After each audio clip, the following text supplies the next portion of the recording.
tidak bikin kerusuhan, Pak. Ya mohon maaf pengertian. Kita ini ibadah kepada Tuhan, Pak. Pun itu aja ya, Pak RT. Kita memang dari mana-mana tempat, Ya, karena memang kita minoritas, kita Tolong sedikit. ditentukan. Iya. Gitu loh. Jadi tolong Untuk pengertiannya. setiap melakukan teman-teman. kegiatan, ini ada Pak RW, Pak RT, nggih. Setiap warga melakukan kegiatan, nggih, harus ada izin dari lingkungan. Udah itu yang saya titik beratkan. Ya, kegiatan apa dulu, Pak? Kegiatan apa dulu? Semuanya yang Kalau melibatkan tadi contohnya Pak semua. Lurah, Ya. jalan kepang. Kita ini ibadah bukan kegiatan, Pak. Ini Pada ibadah, bukan kegiatan. Kena ya. Ya.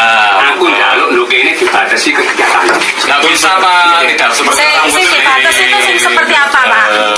Bentar, sing dibatas itu yang seperti apa? Wes. Kami hanya minggu saja loh ibadah raya. Berarti nek minggu Saya Yang lainnya enggak. Ya. Kita tidak bikin kerusuhan, Pak. Ya mohon maaf pengertian. Kita ini ibadah kepada Tuhan, Pak. Pun itu aja ya, Pak RT. Kita memang dari mana-mana tempat, Ya. karena memang kita minoritas. Nah, itu dia teman-temannya, lagi-lagi terjadi pelarangan ibadah orang Kristen, ya kan? Kali ini di Jawa Timur ya, tepatnya di Sidoarjo, ya, di mana ada seorang kepala desa yang akhirnya mendatangi, ya kan, mendatangi sebuah rumah doa, di mana di situ ada diadakan ibadah Kristen di jemaat GPDI Tarik Sidoarjo, ya kan? Nah, ini lagi-lagi teman-temannya, dan akhirnya Bang Permadi Arya angkat bicara soal itu. Kita akan coba bacakan saja bagaimana sebuah caption dari Bang Permadi Arya di akun Instagramnya. Kemudian ketika beliau memposting video ini di akun Instagramnya, ini dia, saya akan bacakan ya. Cuma di Indonesia umat Islam boleh sholat berdoa di rumah, tapi umat Kristen tidak boleh berdoa di rumah. Kejadian di Desa Margosari Tarik Sidoarjo, jemaat GPDI dilarang berdoa oleh kepala desa, padahal menurut SKB 2 Menteri Bab 1 Pasal 3, berdoa di rumah tidak perlu izin. Sampai kapan diskriminasi sara anti-Kristen ini dibiarkan di negeri pertiwi ini? Mohon atensinya, ya kan? Kemudian di sini ada beberapa yang di-tag oleh Bang Permadi Arya, yaitu Menteri Agama kita Pak Gus Yakut ya, lalu kemudian Bupati Sidoarjo Pak Ahmad Mudol Lorali, dan juga Polsek Tari Sidoarjo ya. Teman-teman bantu mention 5 akun di atas di kolom komentar ya.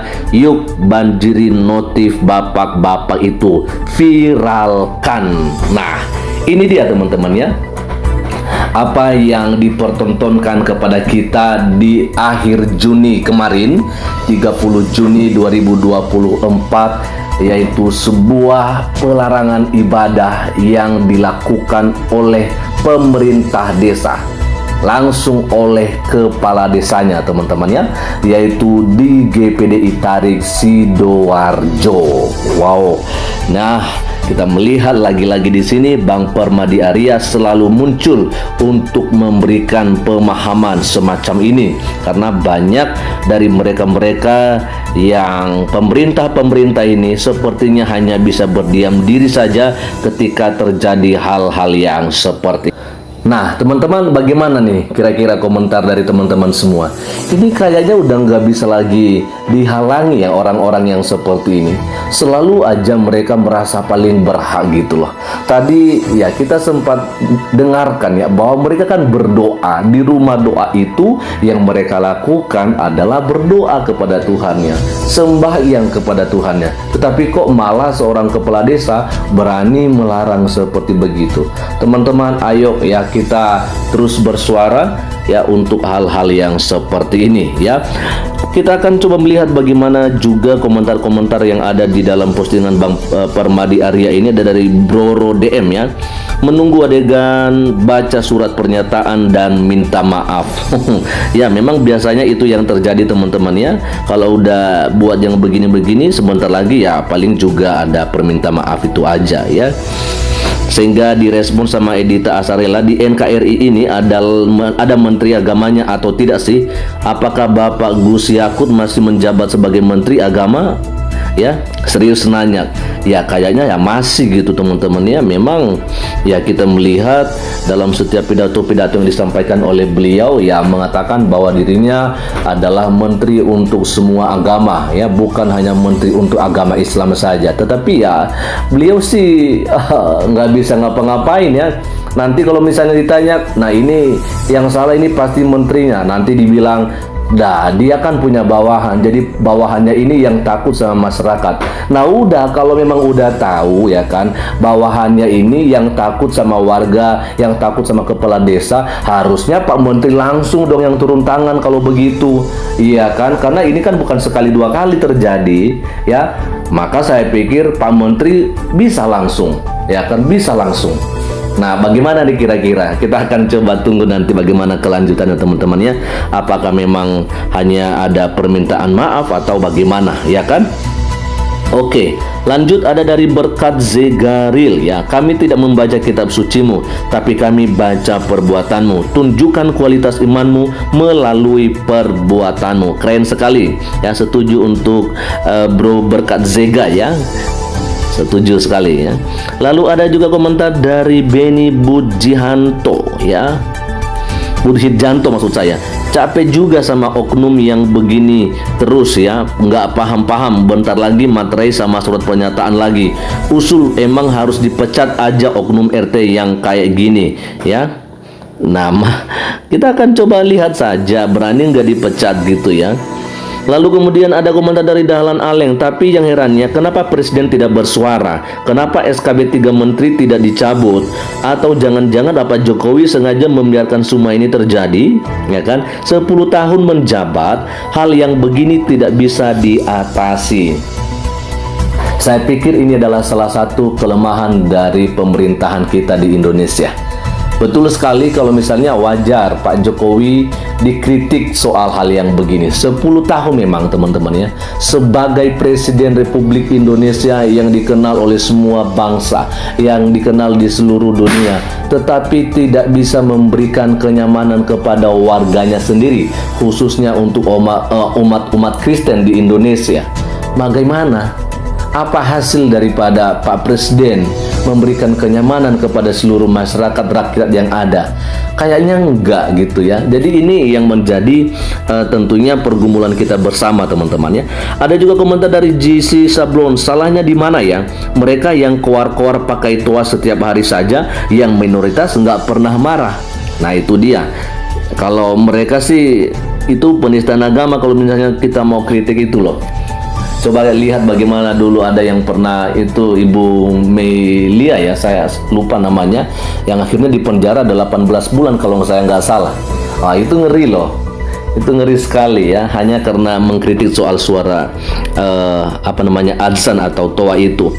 Lalu ada juga komentar dari Yohan Patilo, teruslah begitu, teruslah merasa paling ya, biarlah semesta yang akan bekerja kepada umat minoritas, tetap semangat, sakitmu akan terbayar lunas, wait and see. Betul sekali, kita percaya teman-teman ya, bahwa Tuhan nggak akan tutup mata dengan apa yang dialami oleh umat-umat yang percaya kepadanya. Amin ya. Tuhan pasti membela, Tuhan pasti menolong, Tuhan yang akan berperang di pihak kita. Amin.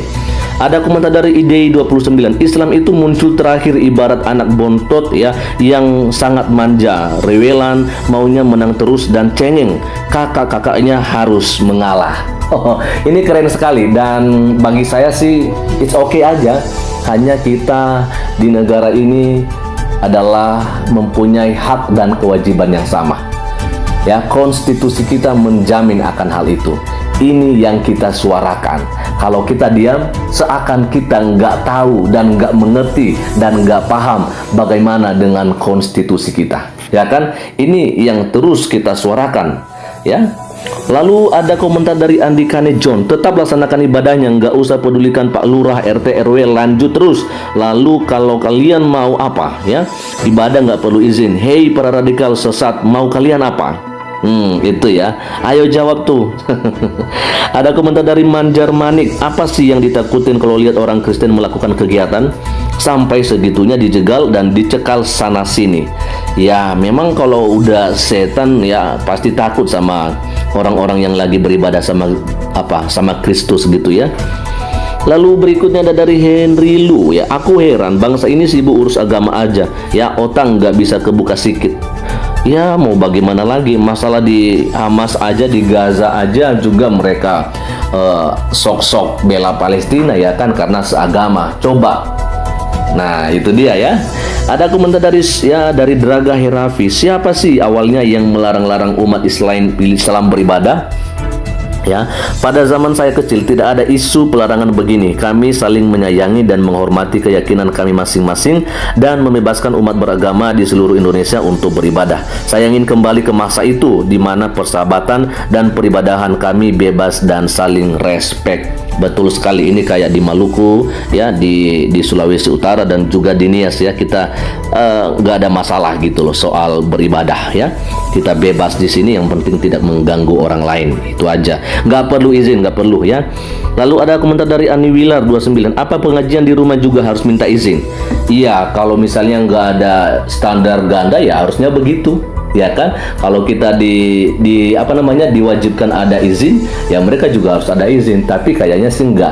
Pernah disampaikan oleh Ustadz Supanoman Abdul Karim bahwa di Indonesia ini terlalu banyak musola dan masjid yang nggak punya IMB, tapi mereka bebas untuk mendirikan pembangunan rumah ibadah mereka. Kristen sulit sekali ya. Lalu ada komentar dari Aryon Putra, ini terakhir. Hasil dari teks sana sini selama ini seperti apa Mas Permadi Arya? Adakah informasi atau tanggapan dari mereka di postingan semacam ini kesampaian Mas? Oke, kita akan coba lihat ada enggak ya respon dari Bang Permadi Arya. Nah ini dia, kita coba lihat bersama teman-temannya. Ini Aryon Putra 15, yang tempo hari persekusi umat Katolik di Ciputat ya, besoknya pelaku langsung ditangkap.